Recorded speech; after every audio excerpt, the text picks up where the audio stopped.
Donc, bonjour, nous on va vous parler des méthodes d'approximation d'intégrales définies, autrement dit des approximations d'aire sous la courbe, c'est-à-dire l'aire qui est compris entre la courbe d'une fonction et l'axe des x. Donc ici, histoire d'avoir un problème plus concret, on cherche à trouver le déplacement pour une fonction v de t égale 3, c'est-à-dire une vitesse constante de 3 mètres par seconde, entre 1 et 5 secondes, c'est-à-dire une variation de 4 secondes. Donc ici, il n'y a rien de très compliqué si on le fait algébriquement avec une vieille formule de mécanique, c'est-à-dire V égale delta x sur delta t. Ici, on isole delta x, ce qui nous donne V fois delta t.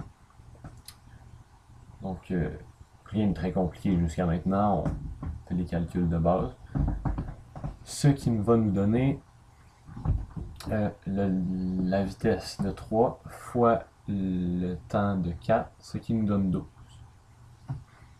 Donc ici, je m'arrête ici pour montrer que si on calcule l'aire sous la courbe de cet intervalle, c'est-à-dire de 1 à 5 secondes, on constate que 3 fois 4 donne aussi 12. Donc le déplacement, dans ce cas-ci, serait égal à l'aire sous la courbe. Et c'est le cas dans toutes les fonctions de vitesse en fonction du temps. Donc je vais passer à une autre fonction un peu plus compliquée, histoire de vous convaincre que ce n'est pas une coïncidence. V de t égale t. Donc, ici, on a une vitesse initiale de 0, une vitesse finale de 5, une variation de temps de 5 que j'ai décidé arbitrairement, et donc une accélération de 1. On varie de 5 mètres par seconde en 5 secondes, 5,1. Ici, on a une belle vieille formule qui nous dit que le déplacement est égal à 1/2 fois l'accélération fois la variation de temps au carré. Quand la vitesse initiale est nulle, évidemment. Donc ici, on fait un calcul rapide, 1/2 fois 1 fois 5 au carré, ou 1/2 fois 25, ce qui nous donne un beau total de 12,5 mètres de déplacement. Donc ici, si on fait le même essai de calculer l'aire sous la courbe, on constate que la hauteur est de 5 et la largeur de 5 aussi. Donc on a un triangle qui est isocèle. Donc base fois hauteur divisé par 2, on dit 5 fois 5 divisé par 2, devrait nous donner l'aire, ce qui donne 12,5, ce qui équivaut encore une fois au déplacement. Donc en considérant que je suis convaincu, maintenant une situation où ça pose problème, c'est une fonction sin par exemple, car on a de la difficulté à trouver une formule d'air géométriquement qui nous donnerait l'aire sous la courbe d'un quart de fonction sin. Donc c'est ici qu'on va avoir recours aux approximations. Mais juste avant, je vous donne un petit exemple de cas où ce serait une fonction sin qui représenterait la vitesse, pour ceux qui sont sceptiques. Un pendule qui tourne et qui monte et qui descend. Donc voilà, j'essaie de la parler à mon collègue. Donc, pour approximer la valeur de l'aire sous cette courbe, on va avoir recours à des méthodes d'estimation. Donc, moi, je vais parler de deux méthodes, soit la méthode de gauche et de droite.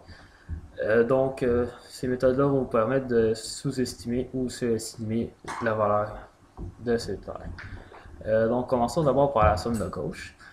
Donc, la première étape consiste à diviser l'intervalle en n parties égales et qu'on va appeler delta t. Donc, dans le fond, ce qu'on va faire, c'est qu'on va créer des rectangles donc, l'aire de ces rectangles-là va être beaucoup plus facile à calculer que l'aire sur la courbe d'une fonction sinus. Donc, ce qu'on va faire, c'est que on va prendre une valeur de t et on va la faire correspondre avec f de t. Et donc, par exemple, si on prend t1 avec f de t1, f2 avec f de t2, et ainsi de suite. Donc, le but ici est de créer des rectangles en partant de la gauche vers la droite. Donc, comme vous voyez ici, Il y a une partie de l'aire de cette courbe qui ne sont pas comprises dans l'aire de ces rectangles. Donc, on a affaire à une sous-estimation. Donc, qu'est-ce qu'on va faire? C'est qu'on va faire une somme de tous ces rectangles, de l'aire de tous ces rectangles-là, pardon. Donc, ça va permettre de faire notre estimation.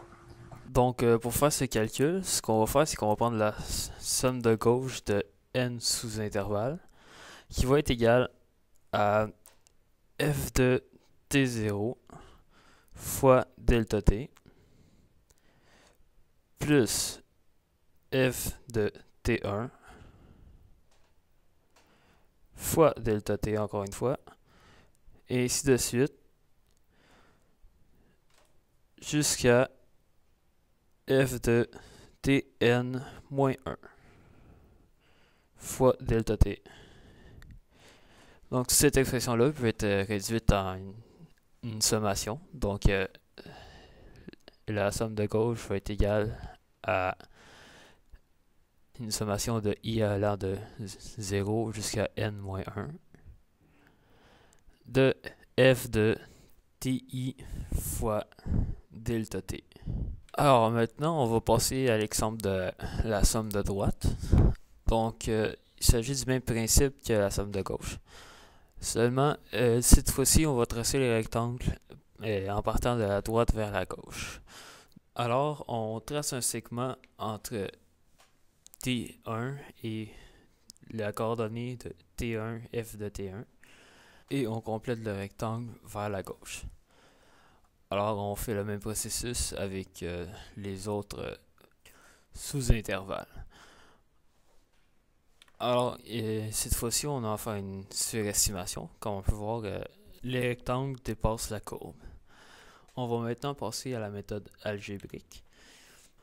Donc, la somme de droite de n sous-intervalles va être égale à f de t1 fois delta t plus f de t2 fois delta t, et ainsi de suite, jusqu'à f de tn fois delta t encore une fois. Donc toute cette expression, on va être en mesure de la simplifier à l'aide d'une sommation. Donc la somme de droite de n sous-intervalles va être égale à une sommation de i allant de 1 jusqu'à n de f de ti fois delta t. Donc, c'est ce qui conclut les sommes de gauche et de droite que nous avons présentées. Il est à noter que la somme de gauche n'est pas toujours une sous-estimation et la somme de droite n'est pas toujours une surestimation. En effet, lorsqu'on prend une courbe décroissante, c'est la situation inverse qui se produit.